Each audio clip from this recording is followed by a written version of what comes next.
আসসালামু আলাইকুম এভরিওয়ান, আমি চলে আসছি ছোট চুলায় রান্না করতে। দেখো আমি চিংড়ি মাছগুলোকে খুব সুন্দর করে ভেজে নিতেছি। আমি আলু দিয়ে রান্না করব। আমার শাশুড়ি মায়ের পছন্দের তরকারি, সে এভাবে আলু কুটে চিংড়ি মাছ দিয়ে রান্না করলে খুবই পছন্দ করে। তো আজকে চলে আসলাম আমার শাশুড়ি মায়ের পছন্দ মতো রান্না করতে। একটি ঘরের বউ প্রতিদিন ভোর থেকে রাত পর্যন্ত শ্বশুরবাড়ি, স্বামী আর পরিবারের সবার মুখে হাসি ফোটানোর চেষ্টা করে। কার কি লাগবে, কার কি প্রয়োজন, কার কি পছন্দ, কার কি দরকার, সব কিছুই সে মনে রাখে। নিজের ক্লান্তি, কষ্ট আর ইচ্ছেগুলো চুপচাপ বুকের ভেতর লুকিয়ে রাখে। কিন্তু কেউ কি জিজ্ঞেস করে ঘরের বউটাকে, তুমি কেমন আছো, তোমার মনটা কি চায়? কারণ যে মানুষটি সবাইকে ভালো রাখতে নিজের সর্বোচ্চ দিয়ে চেষ্টা করে, সেও তো একটু যত্ন, একটু সম্মান আর একটুখানি ভালোবাসার পাওয়ার অধিকার রাখে।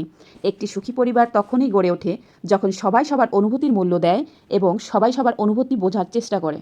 আমার বন্ধুদের কাছে আমার একটাই অনুরোধ থাকবে, ফেসবুক বন্ধুরা যদি আমার ভিডিওটি দেখে থাকো তাহলে অবশ্যই ফলো দিয়ে লাইক কমেন্ট করে পাশে থাকবে।